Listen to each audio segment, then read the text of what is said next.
Mr. Kevin PRAKASH has an active practice in dispute resolution and has been involved in complex disputes in various forms since being called to the Malaysian bar in 1998.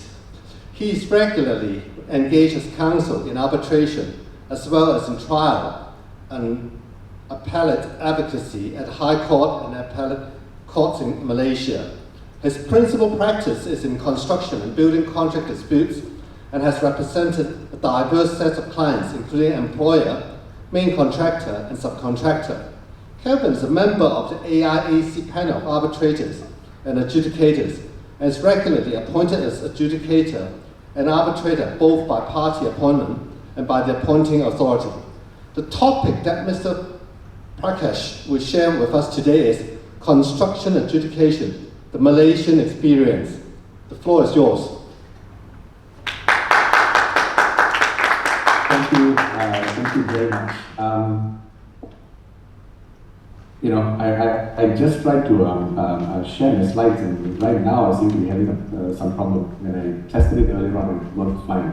But let me just continue because I know you're struggling with time, and I'll try to put it up as quickly as possible. When the organizers and Graham first approached me, the first question that I asked really was this: what could possibly be of, and I say so respectfully, be of interest with an audience in a very well-developed disputes environment like in Hong Kong and GBA, and what might they want to hear from me as a lawyer here in KL, and then we got to speaking about currently I understand in Hong Kong. At least adjudication appears to be a new a forum and a framework that you're exploring right now, and we thought perhaps maybe I could just share some of our experiences here in Malaysia. In Malaysia we had the construction industry payment and adjudication. If you don't mind, I'm still trying to get this up and running. So we had the Construction Industry Payment and Adjudication Act, and it was passed in 2012, although it came into effect sometime in April of 2014 only. It came about because at that point of time, a lot of industry players at that point of time, in fact everyone, from government to the lawyers to industry, as well as all these other various bodies came to understand and understood that, look, we really have a problem because we had so many projects then, not that there aren't any now, but there are so many projects then that were struggling because of cash flow, as I'm sure is a problem worldwide. So the Malaysian construction industry, which is very mature and certainly is one of the drivers of the economy in our country, like any other industry, of course has a long history of lengthy payment claims. It caused contractors to suffer. It caused contractors to suffer from payment. I'm so sorry. I see the screen right now. I'm not sure whether this is mine.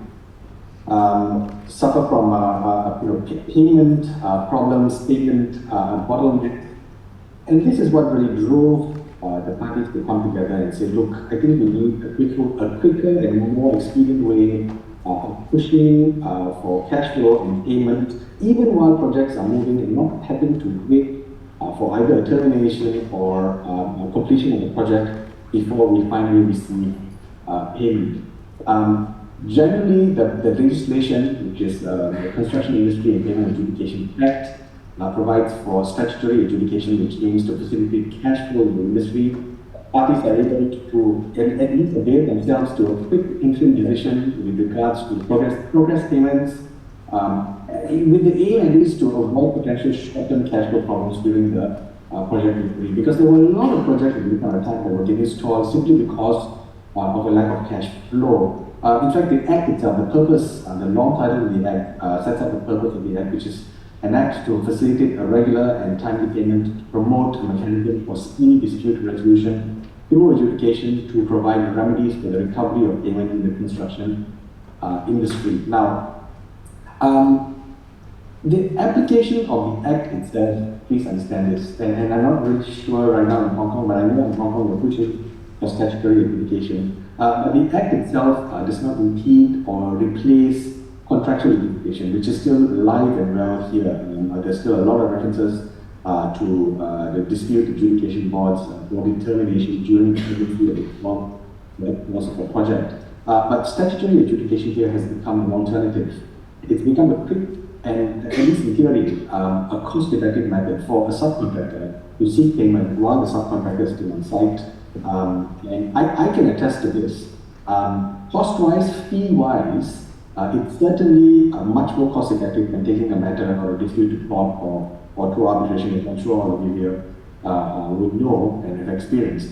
The Act itself applies to every construction contract made in writing, number one, every construction contract, two, made in writing, three, relating to a construction work, and four, carried out either wholly or partly in law, including any contract entered into by the government. And as you all know, I'm sure it's the same in Hong Kong, but in Malaysia, the government is a very large and important employer for construction projects. So location of work is important, parties is important, contract and type of works.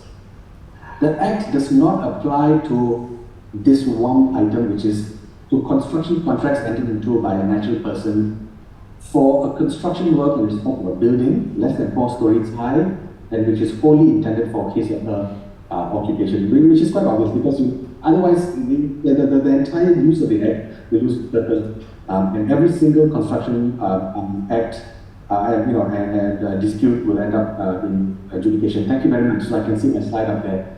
Graham, thank you so much. And I'm currently in the fourth slide, which says non-application. If you can just come down, Graham, thank you. Now, apart from the non-application itself, what's important is location of work. Next slide, please, is location of work.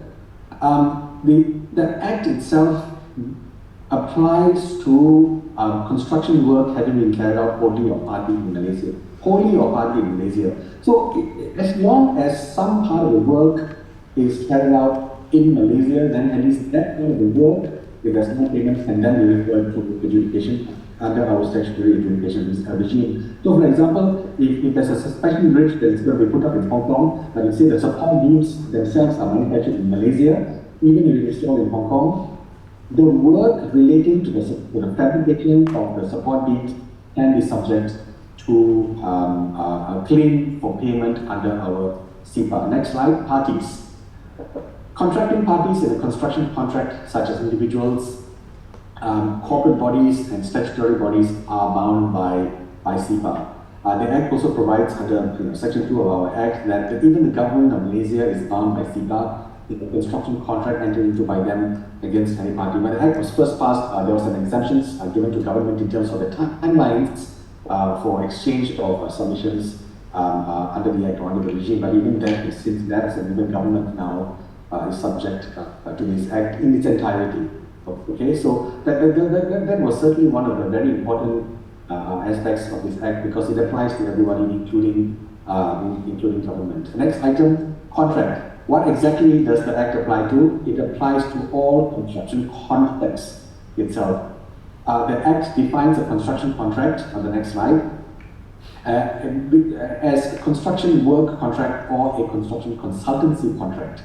The construction consultancy contract means a contract to carry out consultancy services in relation to construction work, and this includes architectural work, engineering work, surveying, quantity surveyors, exterior and interior decoration, and so on and so forth. So the thing is, it's not just about the contractor and subcontractor who can avail themselves to the Act. The architect, the engineer, the quantity surveyor can also rely on the Act to seek payment in the event they've not been paid as well. Of course, any of you here who are lawyers in the audience, I'm so sorry, us lawyers are really not a class of professions that that matter. Next, the Act also defines construction work, and construction work means construction, extension, installation. It can include repair, maintenance, removal, renovation, alteration, all sorts of work relating to construction work. It includes work for any building, even including erection, edifice, structure, roads, harbors, drainage, irrigation, electrical, or even electrical and mechanical work, water, oil and gas. And you'll find that there are a lot of disputes that are referred to adjudication under the Act for any work, for example.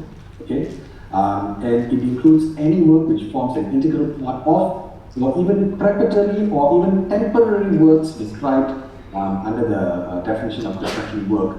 That can include, for example, site clearance, even soil investigation and improvement, earth moving is included, excavation and laying of foundation, site restoration, even landscaping work that is done pursuant to or under a construction contract can fall within the four corners of this Act. And a person doing that sort of work can avail themselves to the regime under the Act to seek quick and speedy payment.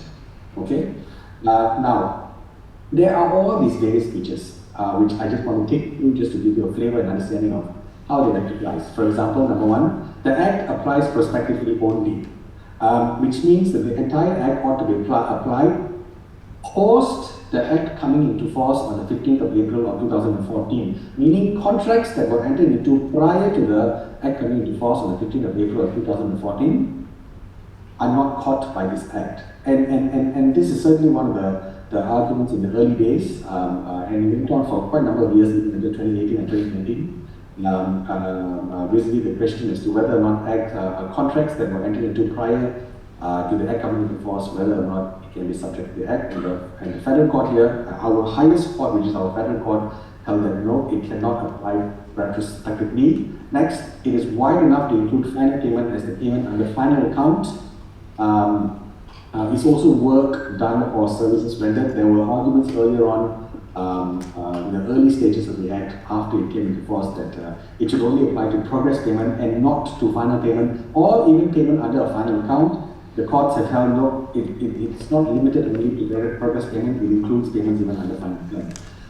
Third, next item, another feature is an adjudicator that has no jurisdiction to adjudicate on a claim for loss of profit due to a breach of contract, for example, because the Act is only for payment for work done. It is not for a consequential expense or loss as a result of, say, for example, the termination of the contract, where one party or the other might want to seek loss of profit, which is a mainstay if the matter were to go to court or to arbitration. Another feature of the Act is loss and expense. Is claimable for a claim that is brought under this particular Act if the contract allows for loss and expense to be added to the contract sum, and if, for example, the PW 203A standard form of contract, which is our standard form for government contracts, and if the contract itself says that loss and expense can be claimed under the final account and hence claimable, therefore, as additional costs incurred for work done. These are just some of the cases that I've considered at this particular point. Next, an adjudicator does not have jurisdiction under the Act to adjudicate on the loss and expense arising out of extensions of time as a claim for loss and expense does not fall within the ambit of claims as per provided for in the definition under payment. Now, this is a bit of an outlier case, which is integral access, but generally it is understood that you can bring a claim even for loss and expense under our Act. The next slide, process. The regime itself, the process is actually quite simple and straightforward, and it was meant to be that way because at least when the Act was being conceptualized, it was meant for the subcontractor to be able to take the Act, go through the forms on his or her own, fill in the forms, and not even have to pay someone else to do it if it was possible, depending on the complexity of the case. Which is why the workflow of the entire Act is quite straightforward and simple. In order to start an adjudication, before you can even launch or file a notice of adjudication with the administrative body here in our country, which is the International Arbitration Center or the AIAC, there must be a payment claim. It is a formal document. a payment claim must be issued by the unpaid party to the non-paying party. Within 10 working days after that, the non-paying party would have to issue a payment response. 10 working days after that, everything is working days here by the way, 10 working days after that, only the claimant can then file or lodge a notice of adjudication, which is when the adjudication process itself starts. After that, it's quite smooth sailing with very short timelines after that. Within 5 days, the AIAC, or the Asian International Arbitration Center, which is mandated under the Act itself as the appointing authority to appoint an adjudicator if the two parties have not already agreed on an adjudicator, must appoint the adjudicator within 5 working days after the notice of adjudication is filed or lodged. Within 10 days after the appointment, the adjudicator must accept the proposed appointment as adjudicator. He or she will have to then, within the 10 working days, discuss terms of the appointment. There are actually standard terms which the party, within the regulations itself, which the parties can adopt and accept, including a schedule of fees. Within 10 working days after the acceptance of his or her appointment, the claiming party will have to file an adjudication claim. Everything will have to be set out there. Within 10 working days thereafter, an adjudication response will be submitted to the respondent, the non-paying party. And after that, 5 working days thereafter, the other party the claiming party will have to file an adjudication reply if he or she wishes to submit a response. And within 45 working days thereafter, subject to any agreement by the parties, within 45 working days only, the adjudicator must deliver his or her adjudication decision for the entire matter. So you can see from these timelines alone, it will take approximately 4.5 to 5 months for the entire process from start to the end, which compared to taking a matter to court or to arbitration, for example, is certainly a far more expedient and certainly a more cost-effective way of resolving, well, hopefully resolving payment disputes during the pendency of the course of a live construction project. Next slide, please.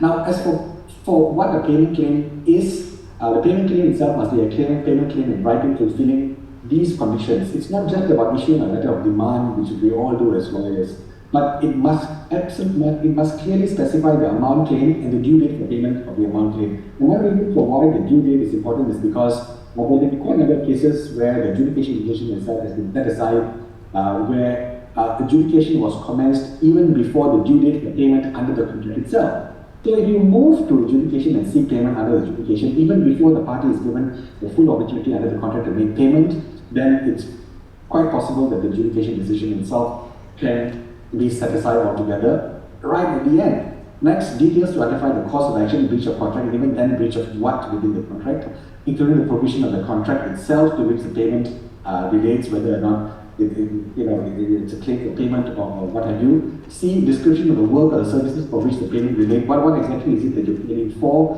And is it under a particular progress claim itself? Is it under a final claim? Is it for a variation order or what have you? Finally, a statement of the claim itself is made in the CPA. It's a formal requirement of the Act. 10 working days thereafter, the non-paying party can,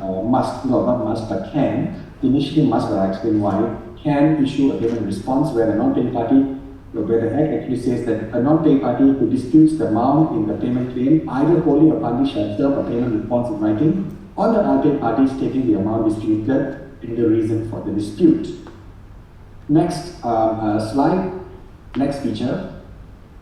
The thing is, there is this one item, section in the Act which says, section 27 of the Act which says that the adjudicator's decision in relation to any dispute is subject to pursuant to section 5 and 6, which is the payment claim and payment response. So there were cases where, for example, which came up where there was no payment response and the adjudicator was not taking into account the defenses that were raised by the respondent later on in the pleading. But the court, the highest court, our federal court in the US said, no, you can't do that.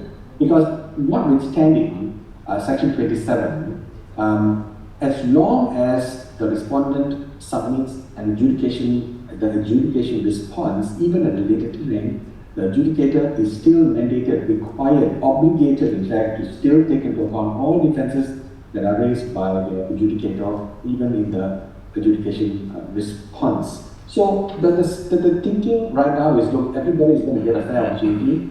Put in a payment claim, if you want to put in a payment response, once the adjudication commences, the two parties will have full opportunity to ventilate the entire case via the adjudication claim, the adjudication response, and finally the adjudication reply. And 45 days thereafter, a decision will have to be rendered by the adjudicator. Next slide. Section 12.2 of CPAR, which explains that within 45 working days thereafter, sorry, next slide please. Within 45 working days after the adjudication reply, CPAR mandatorily requires an adjudicator to make adjudication decision within 45 working days. It cannot be unilaterally extended by the adjudicator. Although the adjudicator has power to extend other timelines under the Act vis-a-vis the parties, the adjudicator cannot extend his or her own timeline to deliver his or her decision. The 45 working days is fixed, except if agreed by the parties. All right, and there certainly are cases where adjudication decisions were delivered, which were set aside after, which were delivered after the 45 working days, and which were ultimately set aside. I don't know of a case where the adjudication decision was delivered one day after and it was ultimately set aside. Next slide. What are the powers of an adjudicator? It's quite wide, really. And this is in I'm so sorry, there's a mistake there. It's powers of adjudicator is section 25 of CPAR. The adjudicator has the powers to establish procedures in conducting adjudication proceedings, including limiting the submission of documents by the parties. And while not so prevalent earlier on, I see this happening a bit more nowadays because you find that the parties are certainly more sophisticated now, more prepared, and you find that the sheer volume of documents that are submitted and nowadays, even in adjudication, it's almost akin to a mini arbitration. Next, order the discovery and production of documents, set deadlines for the production of documents that are ordered, draw on his or her knowledge and expertise, and you find that a lot of adjudicators today, at least in the Malaysian context, a lot of adjudicators are non-lawyers, they're especially engineers and architects and even quantity surveyors. Adjudicator can appoint independent experts to inquire and report on specific matters within the consent of the parties, call for meetings, and this happens all the time. Conduct hearing and limiting the hearing time. Sometimes when the submissions come in, they are quite voluminous, and the adjudicators call for a hearing, which is not necessarily a mandatory, but sometimes they have no choice but to call for a hearing. It can be one day, it can be half day. But appointed hearing to ask specific questions, where can I find a particular document, and why are you saying this happened? Carry out inspection on site, which me personally, I've not really had experiences on adjudicator calling for inspection on site, nor have I ever done so. Next slide. Additional powers include inquisitorially taking the initiative to ascertain facts and law required for the decision. This happens quite a lot more. You'd find notices or emails or sometimes even letters to both parties asking for comment on particular sections or parts of the party submissions for creating clarity. Issue directions as may be necessary or expedient, whatever those directions may be. Order interrogatories, order the evidence be taken on oath. I personally have had experiences of this where I've asked for a particular party to have a particular person state certain things on oath or on affidavit, review and revise any certificate, which is quite a huge power. Review and revise a certificate issued or to be issued pursuant to construction work contract, decision, instruction, opinion, or even valuation of the parties of the contract, administrator relevant to the dispute, which is a really important power. Decide or declare on any matter notwithstanding no certificate has been issued, which is quite obvious, isn't it? Because there's no certificate, it's still a payment dispute in claim, and even if there's no certificate, the adjudicator needs to determine how much needs to be paid, even where a progress claim has been issued or submitted, but no determination or assessment was made by the contract administrator. Award financing costs and interest, as well as extend any time limit imposed by the parties under the Act. For example, if you remember, the time limits for the adjudication claim is 10 working days, and for the adjudication response for 10 working days. The adjudicator, on the request of one party or the other, can extend those timelines, including the 10 working days. Next slide. Another feature of Malaysian adjudication is the adjudication decision itself is binding. And the Act actually says so. It is binding on the parties to pay, unless, of course, at some later stage, assuming the parties take the same dispute also to arbitration of the court, unless it is set aside by the High Court or on any of the grounds referred to in Section 15, which I'm going to come to. The subject matter of the decision is settled by a written agreement between the parties, or if the dispute is finally decided by arbitration or court. Say one of the parties brings that same issue later on to arbitration court, which the parties can do. Next feature, setting aside the award. Yes, an award can be set aside, just like an arbitral award can be set aside, but in our case, in CIPA, the Malaysian CIPA, you can only set it aside under 4 circumstances. An aggrieved party may apply to the High Court to set aside an adjudication decision on only one or more of the following grounds. The adjudication decision was improperly procured through fraud or bribery. There's been a denial of natural justice. The adjudicator has not acted independently or impartially, or the adjudicator has acted in excessive jurisdiction. Only one of 4. But I can tell you that the 2 main grounds where parties try to set aside an adjudication decision are B and C. A denial of national justice, where there's procedural unfairness, or where the adjudicator may have acted in excess of jurisdiction. Procedural excess or even core excess of jurisdiction. Now, how have the courts received applications to set aside adjudication decisions under the Act? The courts have generally taken this stand. It is not the function of the court to look into or review the merits of the case or to decide the facts of the case. The facts is for the adjudicator. Whatever it is the adjudicator has determined is for the adjudicator to assess and decide on. The court's function is only to look at the manner in which the adjudicator conducted the hearing and whether he had committed an error during the process. Such error relates to whether he has conducted or accorded procedural fairness to the parties. So the test is really procedural unfairness, not to look at the merits of the case, even if the adjudicator may have potentially answered the right question wrongly. As long as the right question was answered, then the courts have taken a stand where we look, the decision has been made, and we are not going to interfere in that decision. So adjudicators, at least here in our Act and in our regime, are quite independent, and the courts tend to allow adjudicators to make a decision on his or her own. Next slide, please. Feature 10. What happens when you get an adjudication decision? You can actually literally enforce it as if it were a judgment in the High Court. And it's actually set out in Section 28 of our Act. A party may enforce an adjudication decision by applying to the High Court for an order to enforce the adjudication decision as if it were a judgment or order of the High Court, just like registering an arbitral award as a judgment of the particular in the particular jurisdiction. You can do exactly the same with an adjudication decision under our Act here. The High Court may make an order with respect to the adjudication decision wholly or in part. Say, for example, if only a part of the adjudication decision is to be set aside for, let's say, procedural unfairness or excess of jurisdiction, and still maintain the rest of the decision. And the order may, under Section 2, which is the one above, may be executed in accordance with the rules of execution of the orders or judgment of the High Court. So you can take, once you get a favorable adjudication decision, you can apply under Section 28 to enforce it, and then execute it, under any of our rules, under our rules of court, including applying to wind up the company altogether for non-payment of that particular award. Next slide, please. Another feature that I think is important that I want to bring to your attention is this. Under our Act, you can actually ask for direct payment from the principal, meaning it can actually, after getting the adjudication award, say for example, a subcontractor gets a favorable adjudication award, and the contractor against whom the decision is made, not award, but decision is made, isn't paying under the adjudication decision. The subcontractor can ask for payment directly from the employer. He can move one step up.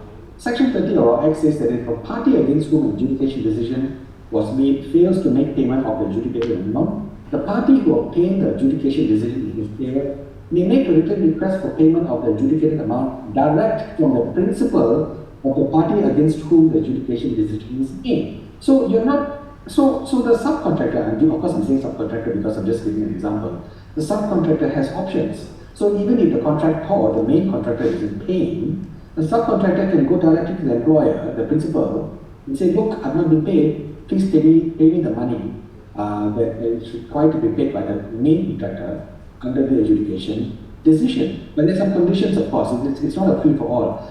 Some of the conditions are these: the non-paying party has failed to pay the unpaid party the adjudicated sum, naturally. The unpaid party has issued a notice to the principal, please make payment of the adjudicated sum to me. And the third condition is, there must be some sums of money due and payable from the principal to the from the principal, sorry, not to the unpaid party, to the non-paying party at the time of the receipt of the unpaid party's notice. Meaning, if I'm a subcontractor, I can ask the employer to make a payment under the adjudication decision, but only if there is actually monies due and owing by the principal, the employer, to the main contractor, because you cannot put the employer out of pocket. But if there are monies, a request for payment, direct payment can be made. Another feature in the next slide, which is one of the really the most important, the next slide, one of the most important features of this act, which is a prohibition of conditional payment. Graham, my apologies. Yes, there you go. Which is a problem, I'm sure, worldwide, which is many contractors will not pay the subcontractor until the main contractor receives payment from the employer. In the meantime, the subcontractor has been doing a lot of the work and practically financing the entire project. Our act, at least within the context of a claim under CIPA, prohibits conditional payment. The act says any conditional payment provision in a construction contract in relation to payment under the construction contract is void.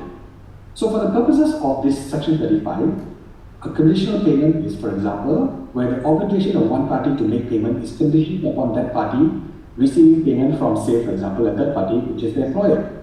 Or the obligation of one party to make payment is conditioned upon the availability of funds or drawdown or financing of the financing facilities of that party.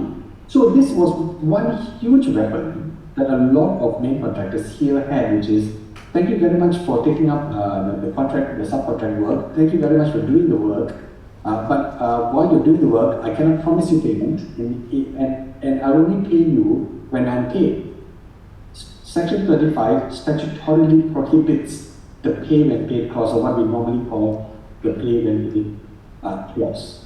All right, under our act.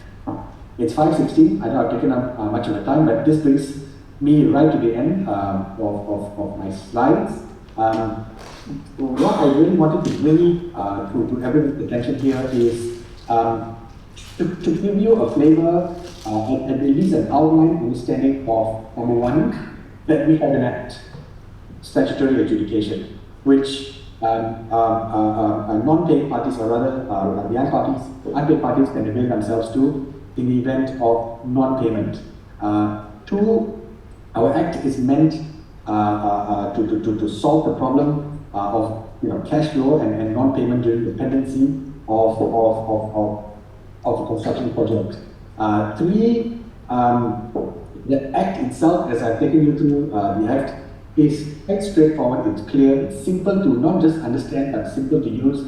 And the reason for that, for crafting the act in very simple and clear terms, is access. Access for anyone within the industry to access and to use and to seek payment in the event they're not being paid. And for enforceability, even if you were to have an adjudication decision, it must be worth something. And here we have enforcement provisions where an adjudication decision, you can actually apply to enforce it as if it were a judgment or an order of the High Court of Malaya itself. Has CIPA been taken up and enthusiastically and well used? I can tell you resoundingly, yes, absolutely. I just want to read out, it's not in my slides, but just some of the statistics which you can get off the AIAC, the Asian International Arbitration Center's website. For example, in 2017, there were 798 references to adjudication, almost 800 references to adjudication, statutory adjudication. In 2018, 788. In 2019, 942 references to adjudication under CIPA. 2020, it tapered off a little bit more, 649. 2021, 657 references, which I think is becoming the norm, 600 odd to 700 odd per year. But compared to arbitration cases, for example, even arbitration references to some of the arbitration centers around the world, this is a massive uptake. Huge use of the Act within our construction industry, and I think we can say quite clearly and quite resoundingly that the Act itself has been well received. Parties understand how to use it. Parties also understand that the non-paying party also understands that if they don't pay, there's no proper reason or good reason not to pay. The non-paying party is not just going to let it go, because right now, at least in the Malaysian environment and Malaysian context, you have an easy-to-use framework for quick, cheap, and easy, cost-effective way of seeking payment without having to go through the very expensive route, for example, in via arbitration or in court. And with that, I thank you very much for your kind attendance and your attention. It brings me to the end of my presentation here today. Thank you. Graham? Thank you, Mr. Prakash. Thank you. Again, our on-site audience, you have to scan the QR code to ask your question. And for the Zoom attendants, you may raise questions through the Zoom chat room. Oh, we got a few already. Okay, the first questions. Do the parties have the right to reject the proposed adjudicator assigned by the director of AIAC? Okay, there are two ways. One, the parties can agree, and two, the director of the AIAC can propose. There is nothing clearly in the Act, but yes, the two parties, I can quite safely say the two parties agree to reject the adjudicator for reasons they both agree on, then yes, they can reject that particular adjudicator. And then what they'll do is they just have to go back into the same process where an application has to be made again for a fresh adjudicator. Sorry, a new adjudicator or a replacement adjudicator. Okay, thank you. You mentioned that the adjudicator has the power to extend the time limits imposed on parties. Would there be any limitation for such extensions? Sorry, so would there be any? Would there be any limitation or restriction for such an extension? No, there are none. As long as the two parties, okay, number one, as long as the two parties agree. But even if one of the other parties does not agree, then it's still within the power of the adjudicator then to determine, but reasonably, what an extension might be. Certainly, an adjudicator acting reasonably will not extend time indefinitely. And this happens all the time, where parties do apply for extensions of time. Depending on the volume and the complexity of the adjudication, I have extended timelines at the request of one party or the other by 5 working days, or sometimes even 10, and in one particular instance by 15 working days, because of the complexity and the volume of the adjudication. But indefinitely, there's not to say. Can it be extended indefinitely? Then the short answer is no. Although the Act itself does not say so, but an adjudicator acting reasonably within his or her mandate would have to exercise his powers reasonably. Okay? Okay, thank you. Oh, third question. Malaysia has a good experience, it has many years of experience in adjudication. How effective is adjudication in reducing the dispute in the Malaysian construction industry? And is there any attitude change for each party since the launching of adjudication in Malaysia? Thank you. That's actually a very good question. In terms of attitude change, certainly we cannot refer to any statistics, but I can tell you that in terms of attitude, yes, there has been an attitude change, because parties now, especially the paying parties, are a lot more careful now when it comes to just refusing to pay, because they do know and understand that if they don't pay on time, the unpaid party has. And don't get me wrong, I do not mean to use this term in any cynical way, but there's a weapon, which is the act, which the parties can then use then to come and say, look, you have not paid me, there's no reason why you have not paid me, or there's no reason for why you have undercertified and undervalued my work, and I'm going to commence adjudication. And I can see, in fact, I can also tell you this much, I even advised my clients who have come to me and said, look, I've not paid, what do we do? And I sit them down and I ask them, frankly, look, is payment due? And if they say, yes, payment is due, or perhaps maybe I may have undervalued and a proper valuation is somewhere in between the claim and what is valued, I tell them, look, pay. Or maybe increase the valuation, pay. Because going through the adjudication, you're going to end up paying me fees, which you can then take the fees and use to pay a subcontractor itself. So in terms of attitude change, I can simply say that yes, the paying parties nowadays are a lot more aware that they cannot just say, no, I'm not going to pay you. If you want to just take the matter to the court or to arbitration, which is going to be very expensive. And yes, I think I dare say the Act is changing attitudes. Actually, there's no more question to our speakers. Thank you, Mr. PRAKASH.